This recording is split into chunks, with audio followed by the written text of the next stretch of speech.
মানুষের বাচ্চা বলতে হবে কেন? তোকে জানোয়ার বলবো না কেন? তুই প্রমাণ কর, প্রতিবাদ কর। এখন দাদা মুসলমান, দাদি মুসলমান, ওর নানা মুসলমান, নানি মুসলমান, ওর বংশ মুসলমান, ওর ঘরের চারদিকের মানুষ সব মুসলমান, ওর গ্রামের চারদিকে মসজিদ, চারিদিকে আজান হয়। তার গ্রামে কত মানুষ আছে দিনদার, নামাজ পড়ে। চারিদিকে 10 কিলোমিটার না 2-4 কিলোমিটার মধ্যে মাদ্রাসা আছে, আল্লাহর কোরআন আছে। এত কিছুর মাঝখানে থাইকা এটা কত বড় নিকৃষ্ট ডাকাত, কত বড় গাদ্দার, কত বড় বেয়াদব বেটা। চারিদিকের কোরআনের এত আয়োজন, আজানের এত আওয়াজ, এর মাঝখানে দাঁড়াইয়া তুই গাদ্দার একটা সেজদা দেস না। তোর চাইতে নিকৃষ্ট বেয়াদব কোন জানোয়ার হইতে পারে না বেটা।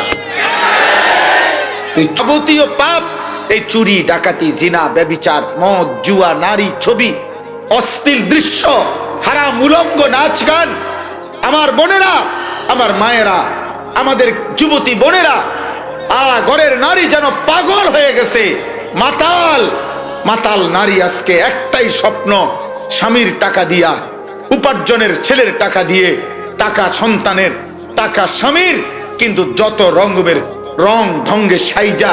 আমার বোনের ফিকির একটাই, রাস্তায় যত পারো অসভ্য, চরিত্রহীন, বখাটে, দুশ্চরিত্রকে, আমার শরীর, আমার রূপ, আমার যৌবন, আমার শারীরিক অঙ্গভঙ্গি, আমার বিভিন্ন রং, বাহারি রঙের কাপড় চোপড়ের ফ্যাশন, এটা দেখাইতে হবে। আজকে মহিলাদের বেসামাল জিন্দিগির মূল টার্গেট একটাই, যত পারো রূপ দেখাও, যত পারো যৌবন দেখাও।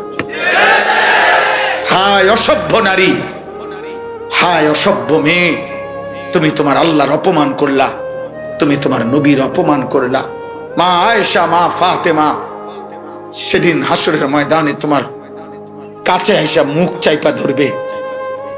ফাতেমা বলবে, ইমানদার নারী আমি সেই ফাতেমা, যে ফাতেমা বাবার সাথে সামনে আসতে কষ্ট হইছে, নিজের দেহ হেফাজত করার মতো একটা পূর্ণ কাপড় ছিল না আমার, আমি আমার আব্বার কাছে আসতেও আমার কষ্ট হইছে। যে ফাতেমা স্বামীকে বলছে, স্বামী আমার ইন্তেকাল যদি রাত হয়, আমার জন্য ফজর পর্যন্ত আমার দাফন অপেক্ষা করো না, আমার রাতে আধারেই আমার সন্তানদেরকে সাথে নিয়ে দাফন করে দিও। পৃথিবীবাসী যেন মৃত্যুর পরেও দেখতে না পায়, আন্দাজ করতে না পারে। ফাতেমা লাশ দেখেও যেন না বুঝে ফাতেমা কতটা লম্বা ছিল।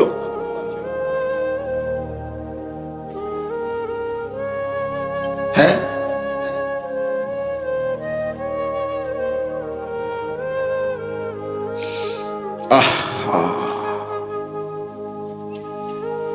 বলো ভাই, বলো বাস। 60 বছর ধরে এখনো যারা মিথ্যা ওজনে কম দেন, 2 নম্বরই ব্যবসা করেন, সুদের লেনদেন করেন, কিস্তি লেনদেন করেন, বয়স হয়ে গেছে এখনো দিনের পর দিন বিড়ি সিগারেট খান, আখিরাতের কথা একবারও মনে পড়ে না? কবরে যাবেন না? জাহান্নামে জ্বলতে হবে না? জাহান্নাম মামুলি মনে করছেন? জাহান্নাম চুলার আগুন মনে করছেন? জাহান্নাম লাকড়ির আগুন মনে করছেন? ইয়াউমা তুকাল্লাবু ওয়ুজুহুহুম ফিন্নার ইয়াকুলুনা ইয়া লাইতানা আতানা আল্লাহ ওয়া আতানার রাসূলা। আল্লাহ বলে, জাহান্নামী বান্দা শুনে নাও, সেদিন জাহান্নামে 24 ঘন্টা জাহান্নামের ভীষণ আগুনের মধ্যে তোমার দেহ, তোমার গাল, তোমার চেহারা দুনিয়ার উত্তপ্ত কড়াইয়ের তেলের মধ্যে মহিলা যেমনে মাছের এক পিঠ চাপ দিয়ে দিয়ে ভাজি করে, আবার উল্টা পিঠ চাপ দেয়। খোদার কসম আল্লাহ বলেন, জাহান্নামের আগুনে ফেরেশতা নাফরমান তোর চেহারাটা এমন উলট পালট করতে থাকবে। ইয়াউমা তুকাল্লাবু ওয়ুজুহুহুম ফিন্নার ইয়াকুলুনা ইয়া লাইতানা আতানা আল্লাহ ওয়া আতানার রাসূলা। আর প্রতি সেকেন্ড সেকেন্ড জাহান্নামী চিৎকার দিয়ে বলবে, হায় আমার আফসোস, আমি যদি আল্লাহ এবং রাসূলের আনুগত্য করতাম। আল্লাহ কোরআনে বলেন, ওয়ালাউ শি'না লাআতাইনা ওয়ালাউ তারা ইদিল মুজরিমুনা নাকিসু রুউসিহিম ইনদা রাব্বিহিম রব্বানা আবসারনা ওয়া সামি'না ফারজি'না না'মাল সালিহান ইন্না মুকিনুন। আল্লাহ বলে, বন্ধু, নাফরমান হাসরের ময়দানে দাঁড়িয়ে যখন জাহান্নামের দিকে তাকাবে, জাহান্নামের আযাবের দৃশ্য দেখবে আর শুনবে, চিৎকার দিয়ে আল্লাহর সামনে মাথাটা নুয়ে লজ্জায় অপমানে বেইজ্জতি আর লাঞ্ছনায় মাথা নুয়ে আল্লাহর সামনে বলবে, আল্লাহ, আজ হাসরের ময়দানে আমি সব দেখলাম, সব শুনলাম, সব বিশ্বাস করলাম, মাওলা, একটা বারের জন্য দুনিয়ায় আমারে ফেরত পাঠান, এবার গেলে আমি সবগুলো নেক আমল করব। আল্লাহ বলবেন, না বান্দা, আমি চাইলে তো দুনিয়াতেও পারতাম। ওয়ালাউ শি'না লাআতাইনা কুল্লা নাফসিন হুদাহা। আল্লাহ বলেন, আমি চাইলে দুনিয়ায় থাকতেই প্রত্যেককে বাধ্য করে আমার আনুগত্য করাইতে পারতাম। পারতেন? বলে না পারতেন? আজকে সবাইকে, আমাদের এখানে যারা বসলাম, আমাদের প্রত্যেককে সেজদা দেওয়াইতে আল্লাহর পক্ষে সম্ভব? পারবেন তিনি? ওয়ালাউ শাআ রাব্বুকা লাআমানা মান ফিল আরদি কুল্লুহুম জামিআ। আল্লাহ বলে, বন্ধু, আপনার রব যদি চাইতেন তো জমিনের সবাইকেই তিনি আল্লাহ তৎনগত দুনিয়াতেই হেদায়েত দিতে পারতেন। ঈমান আনতো। ফালাউ শাআ লাহাদাকুম আজমাইন। আল্লাহ বলেন, আল্লাহ চাইলে তো সকলকেই হেদায়েত দিতে পারেন। পারে কিনা? فإن الله يضل من يشاء ويهدي من يشاء ولا تذهب نفسك عليهم حسرات। আল্লাহ বলে, বন্ধু শুনেন, আমি ইচ্ছে করলে যাকে চাই তাকে পথভ্রষ্ট করি, আমি যাকে চাই তাকে হেদায়েত দিয়ে দেই। কাজে আপনি শুধু মেহনত করেন, আপনি শুধু দাওয়াত দেন, কারো ঈমানের জন্য, হেদায়েতের জন্য আফসোস করে করে আপনি নিজের জীবন শেষ কইরেন না। আপনি বলতে থাকেন। বহু আয়াত আছে কোরআনের, বহু আয়াত, বহু আয়াত। আবু তালেবকে নবী সাল্লাল্লাহু আলাইহি সাল্লাম মৃত্যুর সময় 38 বছর নবীর সুখে দুঃখে অভিভাবক ছিলেন আবু তালেব। 38 বছর, 12 বছর থেকে 50 বছর। নবীজির বয়স যখন 50, তখন আবু তালেব ইন্তেকাল করছে। আর নবীজির বয়স যখন 12, তখন আবু তালেব নবীজির দায়িত্ব হাতে নিছে। আব্দুল মুত্তালিব ইন্তেকাল করছে। এই 38, 12 থেকে 50, 38 বছর পরেও 40 থেকে 50, এই 10 বছর টানা নবী কালেমার দাওয়াত দিছে, ঈমান আনে নাই। 38 বছর পরেও যখন ইন্তেকালের মুহূর্ত, বুখারীর রিওয়ায়াত সাঈদ ইবনুল মুসাইয়াব থেকে বর্ণিত, আল্লাহর নবী মৃত্যুর পূর্ব মুহূর্তে আবু তালেবের পাশে বসে বলছেন, কুল লা ইলাহা ইল্লাল্লাহ কালিমাতান আশহাদু লাকা বিহা ইনদাল্লাহ। চাচা, ইয়া আম, চাচা রে, একবারের জন্য চাচা কালেমাটা পড়েন, আমি ওয়াদা দিলাম, আমি ভাতিজা মুহাম্মদ আপনার এই কালেমার পক্ষে আল্লাহর সামনে আপনার জন্য সাক্ষ্য দেব। হাদিসের মধ্যে আছে, আবু জেহেল এবং উমাইয়া ইবনে খালফ, এই দুই বেঈমান আবু তালেবের পাশে বসা ছিল। উমাইয়া ইবনে খালফ, এই বেঈমান, সে বলতেছিল, আতারগাবু আম মিল্লাতি আব্দুল মুত্তালিব। এই আবু তালেব, দোস্ত, তুই আমাদের সমবয়সী, সারাটা জীবন একসাথে চললাম, আজ বুঝি মৃত্যুর সময় তোর বাবা আব্দুল মুত্তালিবের ধর্ম, পত্তলিকের ধর্ম ছেড়ে দিবি? বা কস কি দোস্ত, এই বন্ধুত্ব শেষ করে দিবি? এই মৃত্যুর সময় হাদিসের শব্দ হলো ফালাম ইয়াজাল রাসূলুল্লাহ সাল্লাল্লাহু আলাইহি ওয়াসাল্লাম ইয়ারিজুহা আলাইহি ওয়া হুয়া ইউঈদুহু তিলকাল মাকালা। একদিকে নবী বারবার কালেমা বলতেছেন, আরেকদিকে উমাইয়া ইবনে খালফ বারবার আব্দুল মুত্তালিবের কথা মনে করাইতেছিল যে ছেড়ে ছাড়িস্তা দোস্ত। এই জন্য সমবয়সী ছেলেরা, রাত অনেক হয়েছে আব্বা, আমি তোমাদের প্রত্যেককে বলি বাপ, আল্লাহ নবীর এই বারবারের আহ্বানের পরে হাত্তা মাতা ওয়ালাম ইয়াকুল লা ইলাহা ইল্লাল্লাহ, আবু তালেবের মৃত্যু হয়ে গেছে কিন্তু সে লা ইলাহা ইল্লাল্লাহ বলে নাই। এই সমবয়সী আবু জেহেল এবং উমাইয়া ইবনে খালফ, এই এক হমাইন্না দোস্ত, এই দুই বেঈমান আবু তালেবকে শেষ পর্যন্ত ঈমান আনতে দেয় নাই। এই জন্য সমবয়সী অধিকাংশ নষ্ট করে দেয়, সমবয়সী বরবাদ করে দেয়, সমবয়সী চরিত্রহীন করে দেয়, সমবয়সী নাফরমান বানায় দেয়। তোমার চাইতে বড় কাউকে অনুসরণ করলে হেদায়েত পাওয়া যায়। এই জন্য সব বুদ্ধি তোমার ক্লাসমেট, তোমার সমান্যার থেকে নিও না। ওই তোমারে ভালো বলছে দোস্ত, তোরে সেরকম লাগে, তোরে ভাল লাগে, তোরে দারুণ লাগে, এই বাটপারের কথায় তুমি চললো না। ওই তোমারে মদের আড্ডায় নিয়ে শেষ করে দিবে। ওই তোমার ওই যে প্রতিবন্ধী কয়েকজন হাসে, এই যে কয়েকজন প্রতিবন্ধী ওনারা বুঝছে আম করে কয়, হিসাব বুঝেন নাম নে। হ্যাঁ, মূল বিষয় এটাই।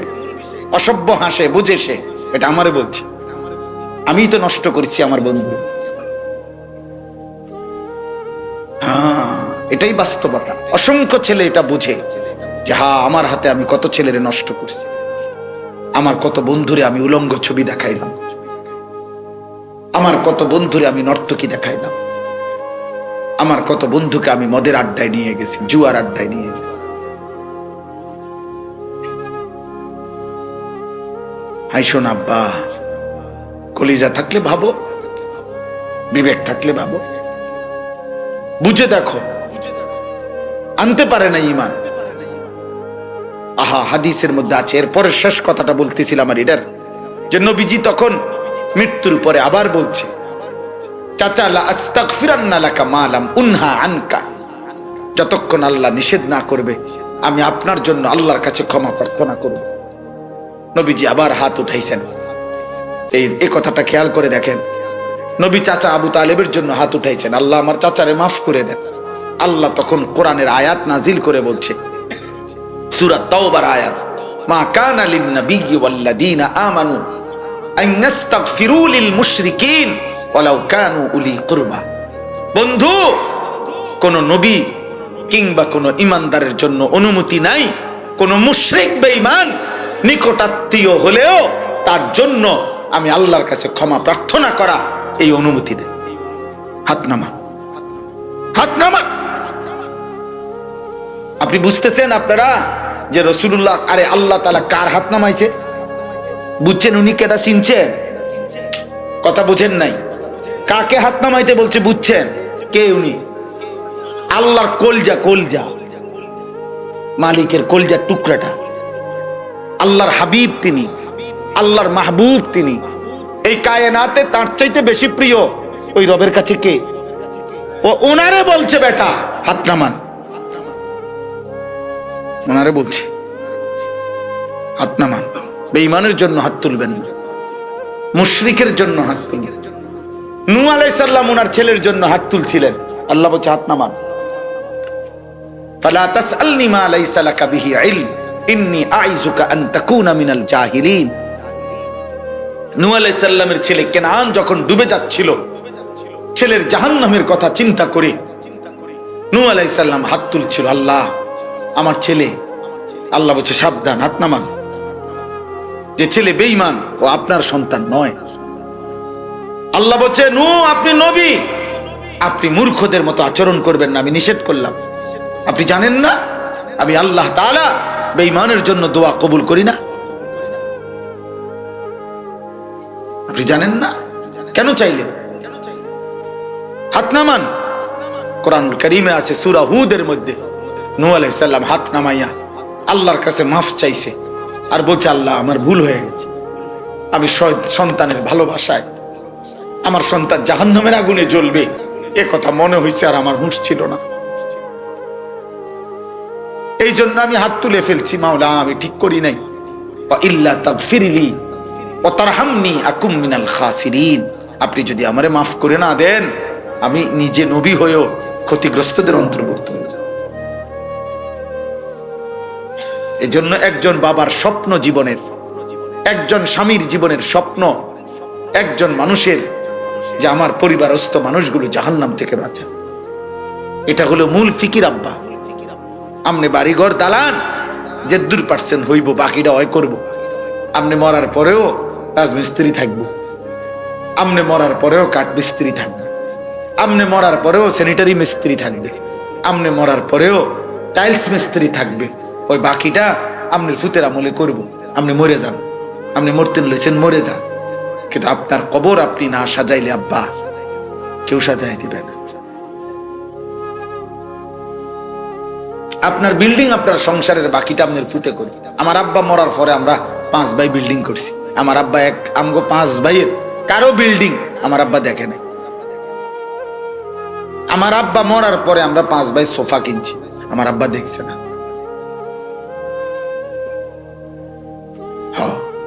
টাইলসও লাগাইছি, এটা কিচ্ছু না। টাইলস কোনো এমন কোনো আশ্চর্য কিছু না যেটা লাগাইলে বিরাট টাইলসে মানুষে মতে,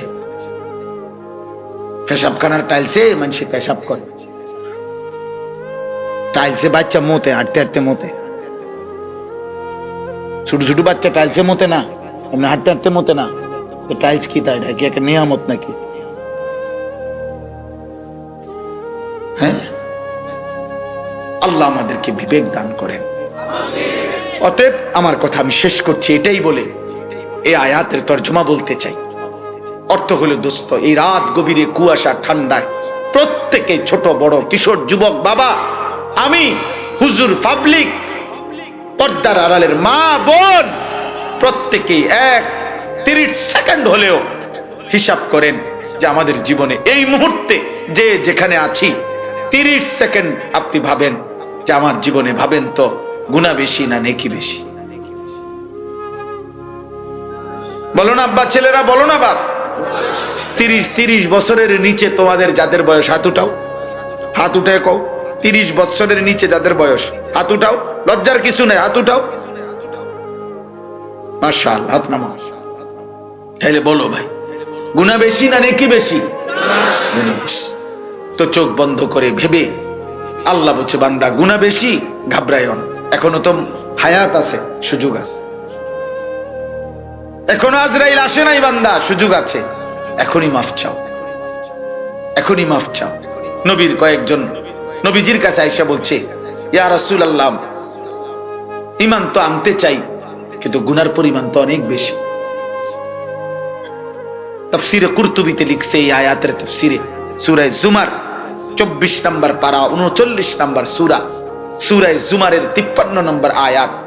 এই আয়াতের তাফসীর আছে, নবীজির কাছে কিছু সাহাবী, কিছু লোক এসে বলছে যে হে মুহাম্মদ, কালেমা তো পড়তে চাই, কিন্তু তুমি কি জানো আমাদের গুনাহ কি পরিমাণ?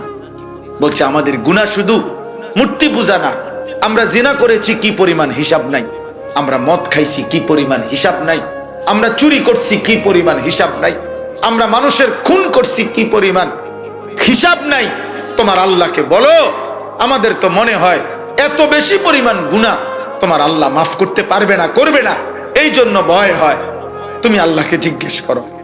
কোরআনুল কারীমের এই আয়াত নাজিল করে আল্লাহ জবাব দিছে, কুল, হে নবী আপনি বলেন, ইয়া ইবাদি, হে আমি আল্লাহর বান্দা, এদিকে আও বান্দা, এদিকে আসো, লা তাকনাতু মির রাহমাতিল্লাহ আল্লাযীনা আসরাফু আলা আনফুসিহিম, জীবনটা যারা গুনায় গুনায় পূর্ণ করে ফেলেছো, সীমা লঙ্ঘন করে ফেলেছো, অতিরঞ্জিত করে ফেলেছো, গুনার পাহাড় যারা জমাইছো, গুনার সাগর যারা বহায়া দিছো, আল্লাহ বলেন লা তাকনাতু মির রাহমাতিল্লাহ, তোমরা আমার রহমত থেকে নিরাশ হইও না।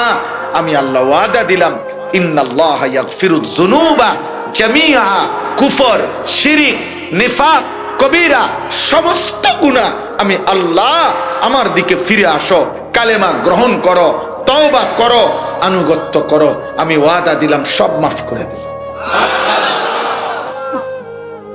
কুল ইয়া ইবাদিয়াল্লাযীনা আসরাফু আলা আনফুসিহিম লা তাকনাতু মির রাহমাতিল্লাহ। রাত গভীরে এক ফোঁটা চোখের পানি ফেলো বান্দা, পেছনের গুনাহ স্মরণ করে ছেড়ে দাও, আর করবে না ওয়াদা দাও, লজ্জিত আর অনুতপ্ত হয়ে মাফ চাও। আল্লাহ বলে যদি দিল থেকে এই তিনটা জিনিস করতে পারো, যদি বলো গুনাহ ছেড়ে দিলাম মাওলা, যদি বলতে পারো আর করব না, ওয়াদা দিলাম আল্লাহ, আমি লজ্জিত মাওলা, মাফ চাইলাম, আল্লাহ বলেন আমি ওয়াদা দিলাম আমি সব গুনাহ একসাথেই মাফ করে দেব। ইন্নাহু হুয়াল গফুরুর রহিম। আল্লাহ বলে কেন মাফ করব না বান্দা, সবচাইতে বড় ক্ষমাশীল তো আমি আল্লাহ। রহমানির রহিম।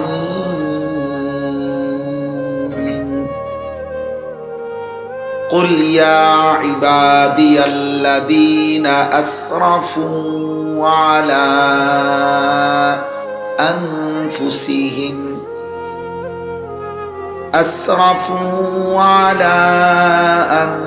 أنفسهم لا تقنطوا من رحمة الله إن الله يغفر الذنوب جميعا إنه هو الغفور الرحيم وأنيبوا إلى ربكم وأسلموا له من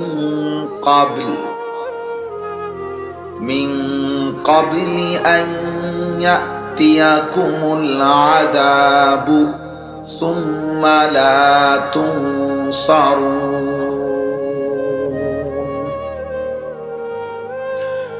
واتبعوا أحسن ما أنزل إليكم من ربكم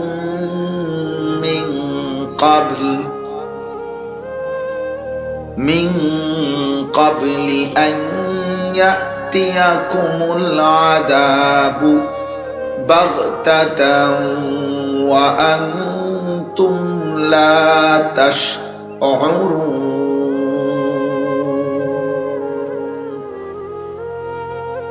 صدق الله مولانا العظيم.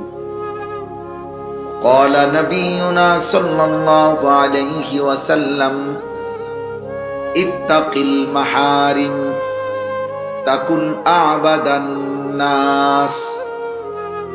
اللهم صل على محمد وعلى آل محمد كما صليت على إبراهيم وعلى آل إبراهيم إنك حميد مجيد. اللهم بارك على محمد وعلى آل محمد كما باركت على إبراهيم وعلى آل إبراهيم إنك حميد مجيد. سبحانك لا علم لنا إلا ما علمتنا إنك أنت العليم الحكيم. الحمد لله. আল্লাহ পাক রব্বুল ইজ্জত যুল জালাল ওয়াল ইকরামের ফজল কারাম, রব্বুল আলামিনের অপরিসীম ইহসান, মেহেরবানি, দয়া, আল্লাহ তাআলা আমাদেরকে আজ 11 ডিসেম্বর 2025 রোজ বৃহস্পতিবার নারায়ণগঞ্জ বন্দর মদনপুর লাউসার যুব সমাজের উদ্যোগে 2 দিন ব্যাপী আজকের এই 15তম বার্ষিক ইসলামী সম্মেলনের দ্বিতীয় দিনের সমাপনী লগ্নে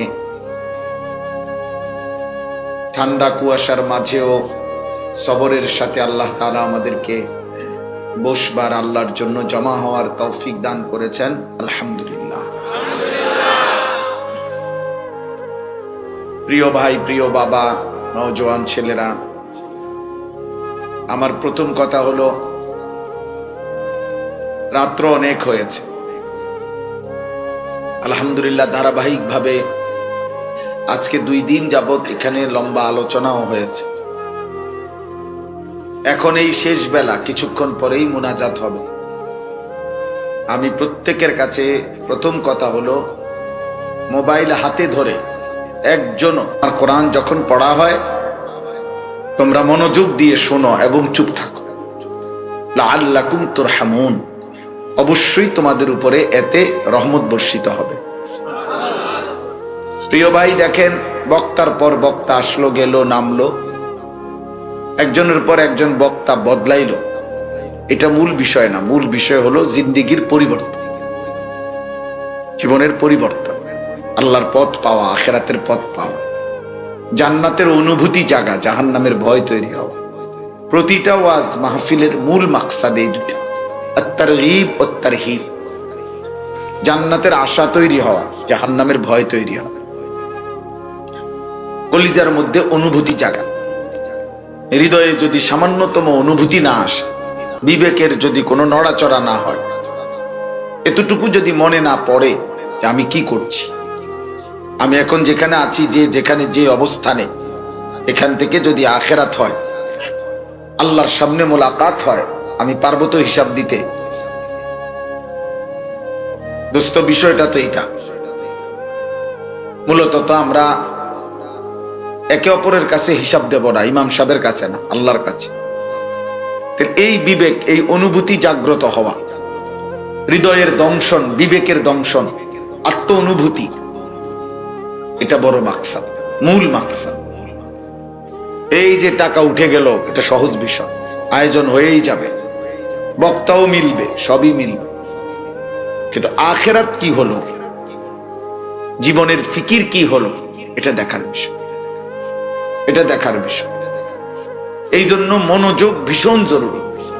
আন্তরিকতা নিয়ে আল্লাহর কথা শুনলে দিল নড়ে, হৃদয় জাগে, অনুভূতি হয়। মূলত হেদায়েত, পরিবর্তন, অন্তরের পরিশুদ্ধতা, গুনাহ থেকে বাঁচার হিম্মত, আল্লাহর কসম, মূলত এটা একান্তই আল্লাহর দেওয়া তৌফিক। এটা শুধুই আল্লাহর ফয়সালা। পৃথিবীর সর্বশ্রেষ্ঠ বক্তার হাতেও হেদায়েত নাই, হেদায়েত আল্লাহর। কায়নাতের সর্বশ্রেষ্ঠ রাসূলের হাতেও হেদায়েত নাই, হেদায়েত আল্লাহর, আল্লাহর হাতে। পরিবর্তন আল্লাহর হাতে। এই জন্য আমি সবাইকে বলছি, এই যারা দাঁড়িয়ে আছেন আপনারাও বসেন, যতক্ষণ শুনেন বসে শুনেন, যে যখন চলে যাবেন কোনো আপত্তি, একেবারে সামনের ব্যক্তি উপরে নিচে আমি অনুমতি দিলাম। আল্লাহর কথা কম শুনলেও নেকি, বেশি শুনলেও নেকি, কোনো অসুবিধা নেই, কিন্তু খামখেয়ালি ঠিক না। এই বুট খাইলাম, বাদাম খাইলাম, মোবাইল টিপলাম, সুর যদি ভাল লাগে শুনমু, টান দিলে ভাল লাগে শুনমু, চিৎকার দিলে আসি, হুঙ্কার দিলে শুনমু না রে ভাইয়া। আসলেই বাস্তবতা এটা, এটা মাকসাদ না। আল্লাহ তাআলা কোরআনুল কারীমের মধ্যে বলছে লাআল্লাকুম তাযাক্কারুন, আমি আয়াতগুলো নাজিল করেছি যেন তোমরা উপদেশ গ্রহণ করো। ইয়াইযুকুম লাআল্লাকুম তাযাক্কারুন, আমি আল্লাহ ওয়াজ করছি যেন তোমরা উপদেশ গ্রহণ করো। আল্লাহ বলছে লাআল্লাকুম তাতাফাক্কারুন, যেন তোমরা ফিকির করো। লাআল্লাহুম ইয়াতাফাক্কারুন, আমার বান্দারা যেন ফিকির করে, ভাবে। লাআল্লাহুম ইয়াত্তাকুন, আল্লাহ বলে তারা যেন আমি আল্লাহকে ভয় করতে পারে। লাআল্লাকুম তাত্তাকুন, যেন তোমরা মুত্তাকি হইতে পারো। আল্লাহ বলছে লাকাদ কানা ফি কাসাসিহিম ইবরাতুন লিউলিল আলবাব, আল্লাহ বলছে পূর্ববর্তী বিভিন্ন জাতির ঘটনা আমি আল্লাহ কোরআনে তোমাদেরকে শুনাইলাম যেন বিবেকবান বুদ্ধিমান উপদেশ গ্রহণ করতে পারে। ইবরাত, ইবরত হাসিল করতে পারে। ফাতাবিরু ইয়া উলিল আবসার, আল্লাহ বলেন হে চোখওয়ালারা ভাবো। ফাতাবিরু ইয়া উলিল আলবাব, হে বুদ্ধি বিবেকওয়ালারা ভাবো, কিছু তো ভাবো। আজকে যেখানে আছো, যে যে অবস্থায় জীবনটা যেভাবে চালাচ্ছ, এই অবস্থায় আখেরাতে দাঁড়াইলে আল্লাহর সামনে হিসাব দিতে পারবা তো? আল্লাহ বলেন এটা ভাবো। আল্লাহ তাআলা বলছেন কসম বান্দা, ফাওয়ারাব্বিকা লানাসআলান্নাহুম আজমাইন, আল্লাহ বলছে বান্দা তোমার রবের কসম, আমি আল্লাহ কিন্তু সকলকেই শতভাগ জিজ্ঞেস করব। ওয়াকিফুহুম ইন্নাহুম মাসউলুন, আল্লাহ তাআলা কিয়ামতের দিন ফেরেশতাদেরকে বলবেন, ফেরেশতা আমার একজন একজন বান্দাকে আমার সামনে এনে দাঁড় করাও, আমি আল্লাহ একজন একজন জিজ্ঞেস করব।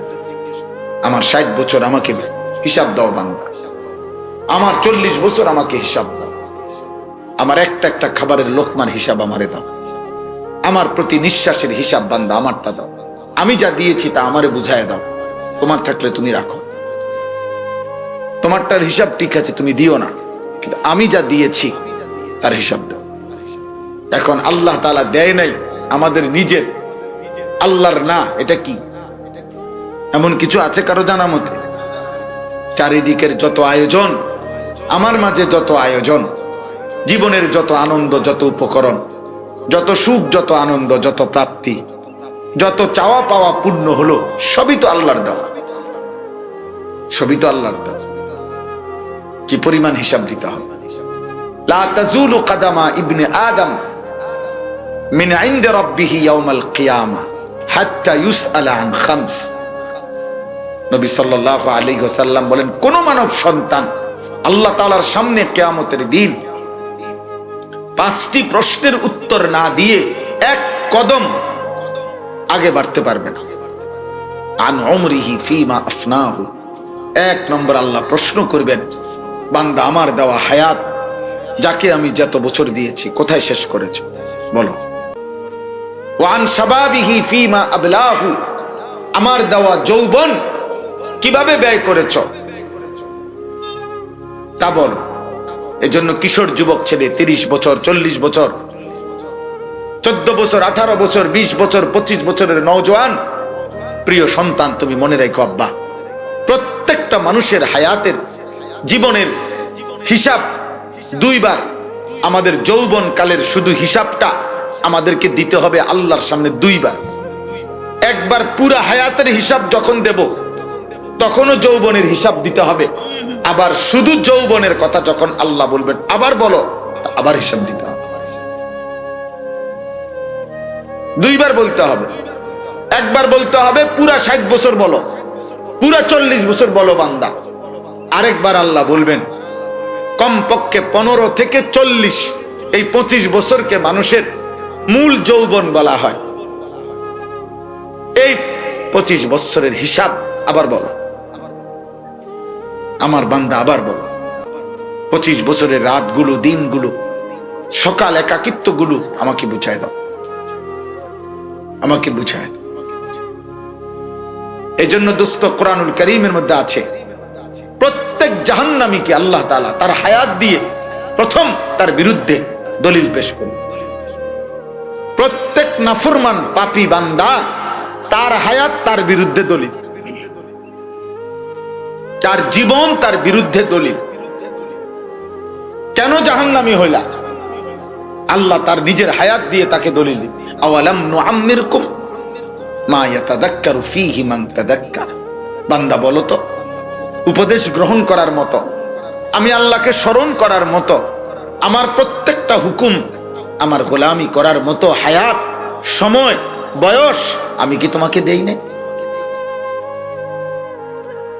তুমি ভাবো তো, 7টা বাজে যদি এশার নামাজের আজান হয়, কমপক্ষে 12টা পর্যন্ত মাকরুহ ছাড়া এশার নামাজ পড়া যাইত।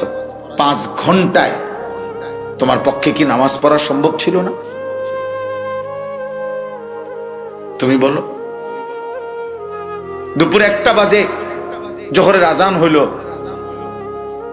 তো বিকাল 3:45 বাজে আসরের আজান হইল, তাইলে 3 ঘন্টায় জোহরের নামাজ কি পড়া যাইতো না বান্দা? 1 ঘন্টা টাইমে কি 4 রাকাত ফজরের নামাজ পড়া যাইতো না?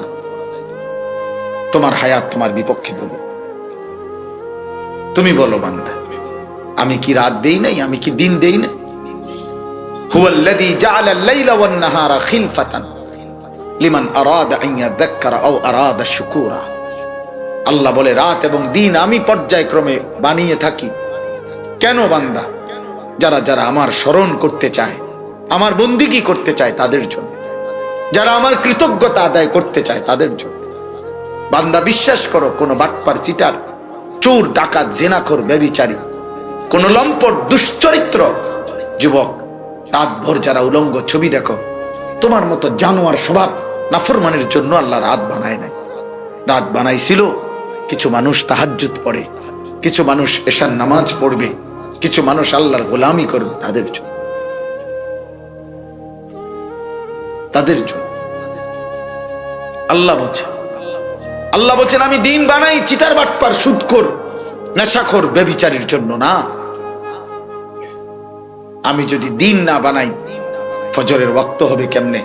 আমি যদি দিন না বানাই জোহরের ওয়াক্ত হবে কেমনে? আসর হবে কেমনে? আমি যদি সূর্য না ডুবাই মাগরিব এশা হবে কিভাবে? আমার বান্দা যেন আমার গোলামি করতে পারে। এজন্য দোস্ত, আমি অনুরোধ করছি, সময় লাগুক কিন্তু ভাবেন। এই বক্তার পরিচিতি দিয়া প্রত্যেক দিন বলি এটা আমি, আব্বা আমারে মনে করেন আপনার অনেক যুবক ছেলে চিনো বা কিংবা মহব্বত করো, তোমার মহব্বতে আমার কিচ্ছু আসবে না, তোমারও কিছু হইব। তুমি তোমার মতো, আমি আমার মতো। তোমার এই সমস্ত ভালোবাসার 2 পয়সার কোনো মূল্য নেই। আমি কোনো ভোটে দাঁড়াইছি না, আমি কোনো নির্বাচনে প্রার্থী না রে বাপ। এটা আমার কোনো নির্বাচনী ক্যাম্পেইন না, আমার কোনো মার্কা নাই।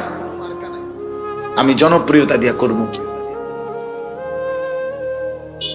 আমি ব্যাপক জনসমর্থন দিয়ে করবো কি? আমি সমর্থন দিয়ে কিটা করবো?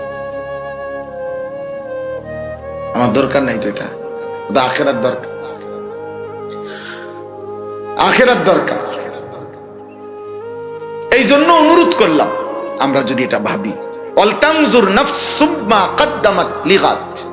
আল্লাহ বলে, বান্দা প্রতিটা নফস, প্রতি প্রাণ, প্রতি আত্মা আলাদা আলাদা, একজন একজন ভাবো আজ দুনিয়া থেকে আগামীকালকের আখিরাতের জন্য তুমি কি পাঠিয়েছো। আল্লাহ তাআলা বলছে, বান্দা দুনিয়া আমি রাখবো না, তুমিও থাকবা না, তুমিও থাকবা না, দুনিয়াও থাকবে। চারিদিকের এই সব আয়োজন, এটাও শেষ হবে, তুমিও শেষ হবে। মৃত্যু তোমারও হবে, কায়নাতেরও হবে। তাফসীরের মধ্যে লিখছে, একক মৃত্যু হলে সেটাকে বলে মউত, গোটা সৃষ্টির একসাথে মৃত্যু হলে সেটাকেই বলে কিয়ামত। ওটাও মৃত্যুই। সিঙ্গেল সিঙ্গেল মৃত্যু হলে সেটারে মউত বলে, একসাথে মউতুল আলাম, গোটা সৃষ্টি যখন একসাথে মৃত্যুবরণ করবে সেটারই বলে কিয়ামত। আর সেটা হবে। কোরআনুল কারীমে আল্লাহ তাআলা শত শতবার বলছে, ইজা ওয়াকাতিল ওয়াকিআ। আল্লাহ বলছে, বান্দা এই ঘটনাটা ঘটবে। সেই ঘটনা কি? এই কায়নাত শেষ হবে। আল কারিআতু মাল কারিআ। আল্লাহ বলছে, বান্দা একটা বিকট ঘন্টা ধ্বনি বাজবে, যে ঘন্টা ধ্বনি বাজলে সমস্ত পাহাড়গুলো তুলার মতো উঠতে থাকবে। ওয়া তাকুনুল জিবালু কাল ইহনিল মানফুশ। শুকনা তুলার মতো উঠতে থাকবে। আল্লাহ বলছে, আল হাক্কাতু মাল হাক্কা। চির সত্য কিয়ামত হবেই হবে। আল্লাহ বলছে, হাল আতাকা হাদিসুল গাশিয়া। এই সৃষ্টির সব কিছু অন্ধকারে ঢেকে ফেলবে, সেটা আসবে। আল্লাহ বলছে, লা উকসিমু বিয়াউমিল কিয়ামা। আমি আসমানওয়ালা রব কিয়ামতের কসম করছি, বান্দা আমার কসম মিথ্যা হবে না। আল্লাহ বলছে, নিজা জুলজিলাতিল আরদু জিলজালাহা। বান্দা আমার জমিন একসাথে কম্পন উঠবে, ভূমিকম্প শুরু হবে। সে কম্পনে আর কেউ কাউকে নিরাপত্তা দিতে পারবে না। এই পরিমাণ আয়াত কোরআনে। এজন্য বাবা, ভাই, দোস্ত, নওজওয়ান, কিশোর, যুবক, পর্দার আড়ালের মা বোন, আলাদা আলাদা, এই পৃথিবীর যদি আপনার সাথে কেউ না থাকে, খোদার কসম কেউ না থাকে, তবু আল্লাহকে ছাড়া যাবে না। স্বামীর কারণে পারি নাই, শ্বশুরের কারণে পারি নাই, দেবর ননদের কারণে আল্লাহ মানতে পারি নাই, শরীয়তের বিধান মানতে পারি নাই, কোন মুসলমান নারী এত বড় নাফরমানি কথা বলে আখিরাতে মাফ পাবেন না। কুরআনুল কারীম আল্লাহ বলছে, ওয়া ইন জাহাদাকা আলা আন তুশরিকা বিমা লাইসা লাকা বিহি ইলম ফালা তুতি'হুমা ওয়া সাহিবহুমা ফিদ দুনিয়া মা'রুফা। আল্লাহ বলছে, বান্দা, তোমার মা বাবা যদি আমি আল্লাহর সাথে শিরিক করতে, কুফরি করতে, আমি আল্লাহর নাফরমানি করতে, তোমার আব্বা মাও যদি বলে, যেই বাবা মার খেদমত, যেই বাবা মার প্রতি উত্তম আচরণের কথা আমি আল্লাহ বারবার বলছি, অবিল ওয়ালিদাইনে ইহসানা, ওয়ালিদাইনে ইহসানা, আমি আল্লাহই বলছি, কিন্তু তবুও বলে রাখলাম, আমার নাফরমানি করতে বললে ফালা তুতি'হুমা, এমন বাবা মার নাফরমানি করতে বললে আমার আল্লাহ বলেন সেই বাবা মার কথার অনুসরণ করবে না, তবে স্বাভাবিক ভদ্রচিত আচরণ দুনিয়াতে তাদের সাথে করবে, কিন্তু আল্লাহর নাফরমানি করবে। স্ত্রী দেখাইছে আসিয়া, একজন নারী, সে পৃথিবীতে কিয়ামত পর্যন্তের জন্য বলে গেছে, আমি সেই রমণী যার স্বামী ছিল এই পৃথিবীর সর্বনিকৃষ্ট কাফের, ফেরাউনের চাইতে নিকৃষ্ট দাজ্জাল, ফেরাউনের চাইতে বড় বেঈমান, আল্লাহ দ্রোহী, খোদা দাবিদার, কার স্বামী? আসিয়া। সেদিন হাসরের ময়দানে যে মহিলাগুলো স্বামীর কারণে আল্লাহ মানতে পারে নাই, যদি কেউ বলে, হযরতে আসিয়া তার সামনে গিয়ে দাঁড়ায় বলবে, তোর স্বামী কি ফেরাউন ছিল?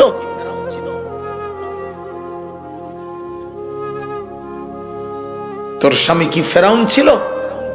আমার স্বামী ফেরাউন ছিল। আমি ফেরাউনের স্ত্রী হয়ে আমি শেষ নিঃশ্বাস পর্যন্ত শাহাদাতের পবিত্র খুন পান করছি, আমি জীবন দিয়েছি, কিন্তু আমি ফেরাউনের মতো বেঈমানের ঘরে থেকেও ঈমান হেফাজত করে কবরে গেছি। কি বিষয়? তোমার স্বামী ফেরাউন? বলেন, কোন স্বামী স্ত্রীর কারণে পারি নাই। হযরত নূহ আলাইহিস সালামের স্ত্রী 950 বছরের নবী নূহ, মৃত্যু পর্যন্ত নূহ আলাইহিস সালামের স্ত্রী বেঈমান ছিল।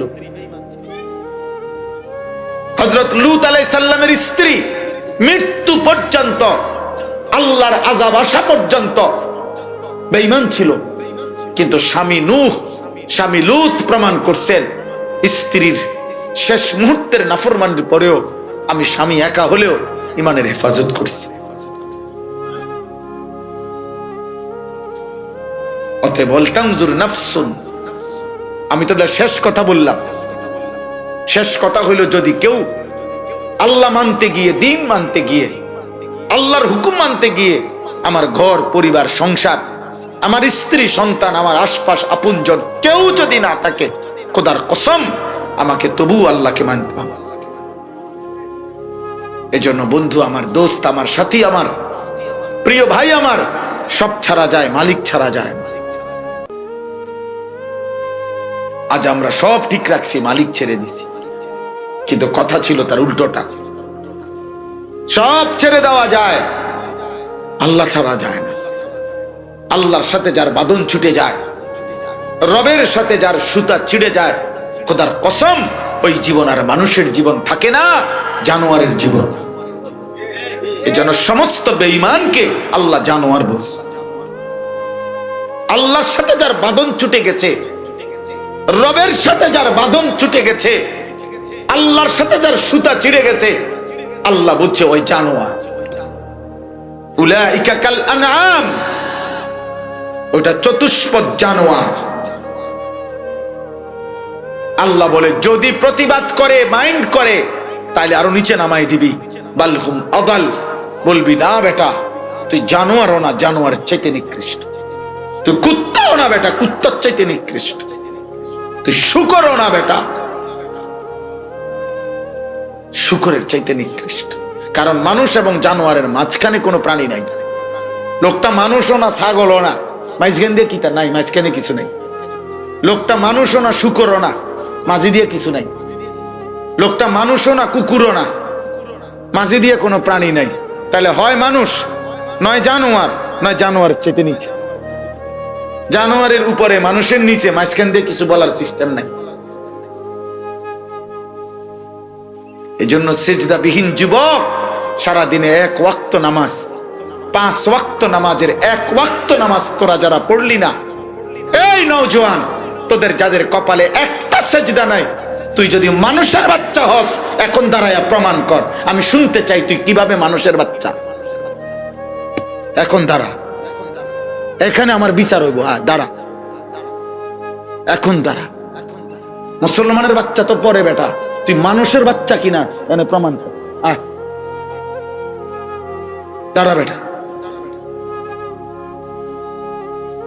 তোরে মানুষের বাচ্চা বলতে হবে কেন? তোকে জানোয়ার বলবো না কেন? তুই প্রমাণ কর, প্রতিবাদ কর। এখন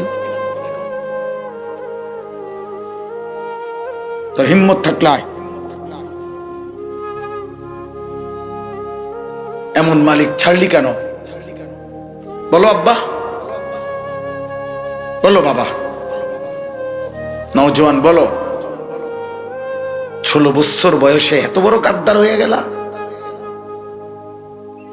আরে বাপরে বাপ, ইবলিস তো 16 বছর বয়সে গাদ্দার ছিল না। এত বড় ইবলিস তো এত বড় ইবলিস না। ইবলিস কি আল্লাহর নাফরমানি করছে 16 বছর বয়সে? তো ওই তো 16 বছর বয়সে আল্লাহকে একটা সেজদা দেন। ওর বয়স মাত্র 18।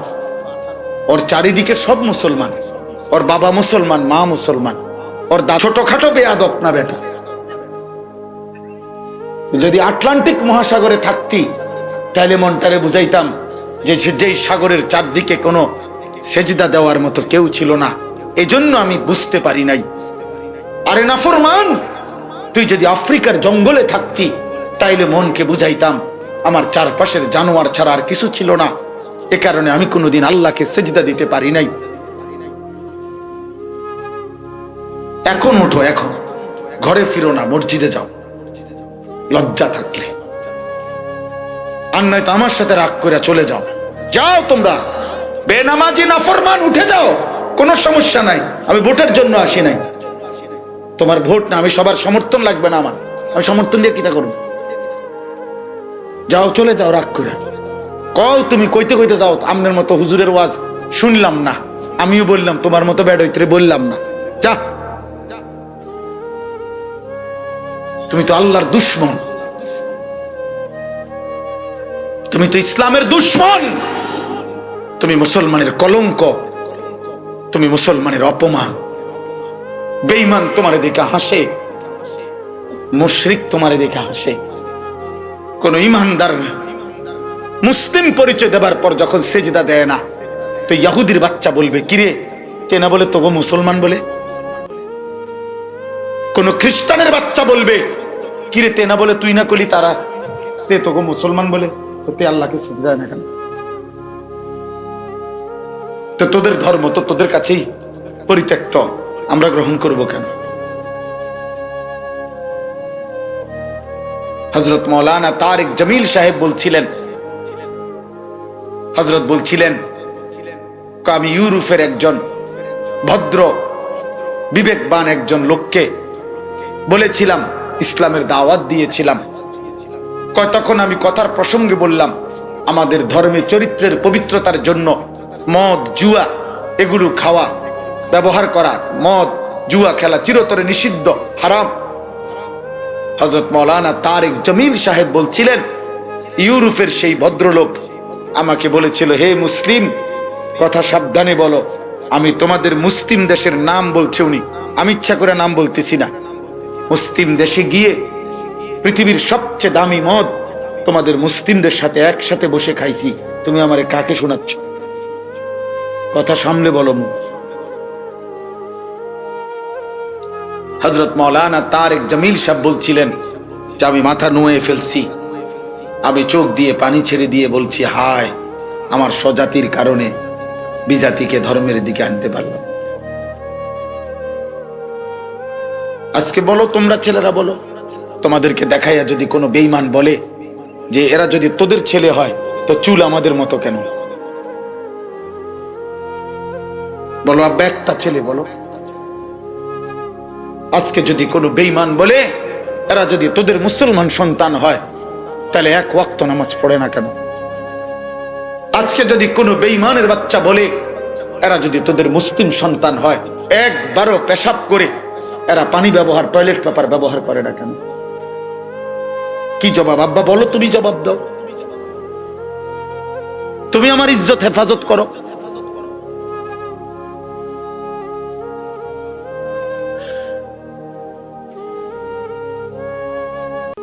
এই জন্য বাপ, এটা তো দুনিয়ার অপমান আছেই, আখেরাত।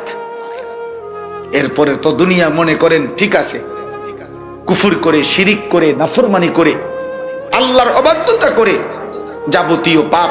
আমি দেরি করছি না, এই শেষ আর অল্প একটু। যাবতীয় কুফর, শিরিক। রাহিম, আমি দয়াশীবান, আমি তো গাফুর, আমি তো রাহিম, আমি মাফও করব, দয়াও করব। আমি শুধু মাফ করে ছেড়ে দেব না। দুনিয়ার মানুষ মাফ চাইলে বলে আচ্ছা মাফ করে দিলাম, যাও, আর করবা না। আল্লাহ বলেন আমি যাকে মাফ করি তাকে আমি ছেড়ে দেই না। আমি মাফ করলে বলি যে যাও, না না। আল্লাহ বলেন রাহিম, মাফ করলে দয়াও করি, দয়া করে মাফ করে জান্নাতও দিয়ে দেই। ইন্নাহু হুয়াল গাফুরুর রাহিম ওয়া আনিবু ইলা রাব্বিকুম ওয়া আসলিমু লাহ। আল্লাহ বলে কি করতে হবে? তাহলে তোমাকে দুইটা কাজ করতে হবে। এক নম্বরে আনিবু, আই ইরজিউ, আই তুবু, ফিরে আসো আমি আল্লাহর দিকে, তওবা করো আমি আল্লাহর দিকে। তওবা মানে তিন জিনিস। এক, গুনাহ ছেড়ে দাও, আর করবে না, ওয়াদা দাও। লজ্জিত আর অনুতপ্ত হয়ে মাফ চাও। আল্লাহ বলেন এটা করতে হবে। শিরিক করতা ছেড়ে দাও, কুফর করতা ছেড়ে যাও, বিদআত করতা ছেড়ে দাও, নেফাকি করতা ছেড়ে দাও, কবিরা গুনাহ করতা ছেড়ে দাও। একটা একটা পাপ গুনাহ করতা ছেড়ে দাও, আর করবা না, ওয়াদা দাও। লজ্জিত হয়ে মাফ চাও। আর কি করতে হবে? ওয়া আসলিমু লাহু, নতুন করে এখন থেকে আমি আল্লাহর যাবতীয় আদেশ নিষেধের আনুগত্য করো। আল্লাহ বলেন এই দুইটা তুমি বুঝিয়ে দাও, আমি আল্লাহ আমার মাগফিরাত তোমার হাতে তুলে দেব। এই জন্য দোস্ত, তওবা মানে, ইস্তেগফার মানে, মাফ চাওয়া মানে শুধু কেবল মুখে বললাম মাফ চাই না রে আব্বা, আল্লাহর কাছে বুঝাই দিতে হবে, দুনিয়ার হুজুরের কাছে বললে হবে না।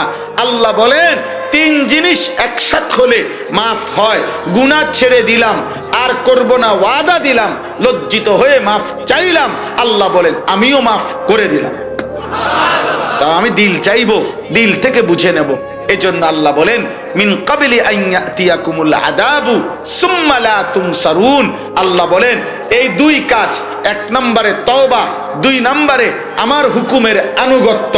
এক নম্বরে তওবা, ইনাবাত, রুজু, তওবা। দুই নম্বরে আমি আল্লাহর কথার আত্মসমর্পণ করো। ওই সময়ে, যেই সময় মৃত্যু না আসে, মৃত্যু আসার আগে আগে, মৃত্যু এসে গেলে সুম্মা লা তুনসারুন, আর কিন্তু সাহায্য করা হবে না। ওয়াত্তাবিউ আহসানা মা উনজিলা ইলাইকুম মির রাব্বিকুম মিন ক্বাবলি আন ইয়াতিয়াকুমুল আযাবু বাগতাতাও ওয়া আনতুম লা তাশউরুন। আবারও বলছে আল্লাহ, বান্দা আবারও বলছি, আমি আল্লাহ সবচেয়ে সুন্দর, সর্বশ্রেষ্ঠ যেই কিতাব তোমাদের জন্য নাজিল করেছি, এই কোরআন, তোমরা তার অনুসরণ করো। আযাব আসার আগে মানে মৃত্যু আসার আগে, বাগতাতান, হঠাৎ, ওয়া আনতুম লা তাশউরুন, যা তুমি বুঝতেও পারবে না। কখন যেন হঠাৎ মৃত্যু এসে যাবে, সেদিন তুমি আর তওবাও করতে পারবা না, আনুগত্য করতে পারবা না, সেজদাও দিতে পারবা না। আর অনন্তকাল সেই কবর থেকে নিয়ে আফসোসে করবা, আফসোস করবা, কিন্তু কোনো আফসোসে আর দুনিয়ায় ফিরতেও পারবে না, আমি আল্লাহর সেজদাও দিতে পারবে। আল্লাহ আমাকে, আপনাকে, আমাদের সবাইকে তৌফিক দান করেন, বলেন আমিন। বলেন আমিন। আর 2 মিনিট ঘড়ি ধরা কথা। 1 নম্বর কথা হলো, আমি আপনাদের সবার কাছে, এই কিশোর যুবক ছেলেরা, বাবা যারা আছেন তাদের কাছে দোয়া চাই। আপনারা, আমার একটা ফিকির, এই এখন যাদের বয়স 14 বছর, 16 বছর, 18 বছর, 20 বছর, 25 বছর, এরা এই সময়টা, আমাদের একটা ধারণা, বুজুর্গদের, অনেক ওলামা আউলিয়াদের ধারণা যে ইনশাআল্লাহ এই বয়সী বর্তমান প্রজন্ম, এরা যদি ঠিকমতো ঈমান আমল হেফাজত করে, এরা যদি ফজর সহ 5 ওয়াক্ত নামাজ পড়ে, চরিত্রের হেফাজত করে, ইনশাআল্লাহ আল্লাহর প্রিয় বান্দাদের অত্যন্ত ধারণা যে ইনশাআল্লাহ এই প্রজন্মের সামনেই, এই প্রজন্মের হাতেই ইমাম মাহদী আসবে এবং আগামী দিনে এরাই মাহদীর সৈনিক হবে, দাজ্জালের বিরুদ্ধে লড়বে। এই প্রজন্মের হাতে ইনশাআল্লাহ আগামীর কালেমার পতাকা বিশ্বময় উড়বে ইনশাআল্লাহ। এই জন্য আমরা এই আশায়, বর্তমান এই নিচে আমার একটা ব্যক্তিগত স্বপ্ন আপনাদের কাছে 1 মিনিটের জন্য বলতেছি, আমার একটা দিলের তামান্না, আল্লাহ যদি আমাকে হায়াতে যে কতক্ষণ বাঁচায়, আমার একটা আশা, সারা বাংলাদেশের স্কুল, কলেজ, ইউনিভার্সিটি পড়ে যত কিশোর, যত যুবক 30 বছরের নিচে, বিশেষ করে পড়ুক বা না পড়ুক, তাদের জন্য আমি আমার যেই মাদ্রাসা কুমিল্লা ক্যান্টনমেন্ট ময়নামতি, ওইখানে আমি 118 শতক জায়গা একসাথে কিনছি, একটা বড় জায়গা, প্রায় মাটি ভরাট সহ 3 কোটি টাকার জায়গা। তো আমার একটা আশা যে আমি আমাদের এইবারের 25 সালে ছোট্ট রোমে আমরা ব্যবস্থা করছি, আগামী দিনে এটাকে বড় একটা মাদ্রাসা করতে চাই। বাচ্চাদের মাদ্রাসা আমার এখানে আছে, 500-র মতো ছাত্র বাচ্চা পড়ে, কিন্তু আমি একটা ভিন্ন মাদ্রাসা করতে চাচ্ছি, যেই মাদ্রাসার ফিকির যে সারা বাংলাদেশের কিশোর যুবক ছেলেরা, অন্য বয়সীরাও, বয়স্ক, মুরব্বী, শিক্ষিত, মূর্খ, দিন মজুর, ঠেলাওয়ালা, কুলিওয়ালা, সারা বাংলাদেশ থেকে এমন বড় প্রতিষ্ঠান করতে চাই, আলাদা শিক্ষক কর্মচারী রেখে। যে আমার একটা স্লোগান, যে আসবে যখন দিন শিখবে তখন, যার সময় যতক্ষণ দিন শিখবে ততক্ষণ, অর্থাৎ কম হোক বেশি হোক, যার যখন যেটুকু সময় হয় আমাদের সেখানে যাবে, গিয়ে একটু একটু করে ওযু, নামাজ, সূরা কেরাত, রুকু, সেজদা, পাক নাফাক, হালাল হারাম শিখবে। এতে করে তার জীবনটা একটু হলেও সুন্দর হবে। আলহামদুলিল্লাহ এই বছর 2025 সালে আমরা 2 বার, প্রথম সাময়িক পরীক্ষার বন্ধে, দ্বিতীয় সাময়িক পরীক্ষার বন্ধে আমাদের মাদ্রাসায় 3 দিন করে 6 দিন স্কুল কলেজের ছেলেদের জন্য কোর্স করাইছিলাম। আলহামদুলিল্লাহ 500 ছাত্র গুণা, রেজিস্ট্রেশন করা, প্রথমবারে 350, দ্বিতীয়বারে 150, মোট 500 ছেলে 3 দিন করে 6 দিনে ওযু, নামাজ, সূরা কেরাত, রুকু, সেজদা সামান্য পরিমাণ হলেও সহি শুদ্ধ শিখছে, সব জেনারেল ছেলে। এটাকে আমরা বড় সড়ো রূপ দিতে চাই, বড় মাদ্রাসা করতে চাই। আপনাদের কাছে, এই নওজোয়ান ভাই, তোমাদের কাছে আমার একটা বিনীত অনুরোধ, এটা একটা অনুরোধ, আমার একটা কাগজ ছেলেরা দেবে, আমার ছেলেরা, যে এই হ্যান্ডবিল, এটার মধ্যে আমার একটা আবেদন আছে। আবেদনটা হইল, সারা বাংলাদেশের যেই কোনো কিশোর যুবক ছেলে অথবা আপনার অভিভাবকরাও যদি আপনাদের সন্তানদের নামে মাত্র 1000 টাকা আমাদের ওই মাদ্রাসার এই 3 কোটি টাকার এই বিশাল প্রকল্পে, জায়গাতে যদি দান করে, আর আমরা বিকাশ নাম্বার দেওয়া আছে, যদি কেউ টাকাটা পাঠায় বা আমাদের হাতে দেয়, তাহলে আমরা যদি তার নামটা পাই, তাহলে আমরা তাকে আমাদের মাদ্রাসার একজন সদস্য হিসাবে গ্রহণ করলাম। সে এই 1000 টাকা দিয়েও হতে পারে, এরপরে যত কিছু হবে তো সে সদকায়ে জারিয়ার সব পাইতে থাকবে। এটা আমার একটা দৃষ্টিভঙ্গি। এই জন্য আমি ওই মাওলানা সাহেব যখন বলতেছিলেন, আমি এই জন্য বলছি যে 10 জনে দেন, 20 জনে দেন, ওই যে কালেকশনে দেখছেন না, মানে আমার হইল যে সর্বাধিক সংখ্যক মানুষ মসজিদ, মাদ্রাসা, দ্বীনি কাজে অংশগ্রহণ করুক। এই জন্য বয়স্কদের জন্য হইল 1 মুসল্লা পরিমাণ, নামাজের জায় নামাজ পরিমাণ, আমাদের ওই জমির দাম 4200 টাকা। বয়স 30 ঊর্ধ্ব মানুষের জন্য হলো ওই অফার। আপনারা যদি পারেন, কাগজের মধ্যে বিকাশ নাম্বার আছে, ঠিকানা আছে, পারলে নিয়ে রাখেন, পারলে দিয়েন, যার ভাল লাগে। কমপক্ষে কেউরে বইলেন নিজেদের অনেক আত্মীয় স্বজন আছে প্রবাসী, যারে পারেন বইলেন, ওইখানে পাঠাইয়েন বিকাশ নাম্বারে, না পারলে না দিলেও কমপক্ষে দোয়া করেন।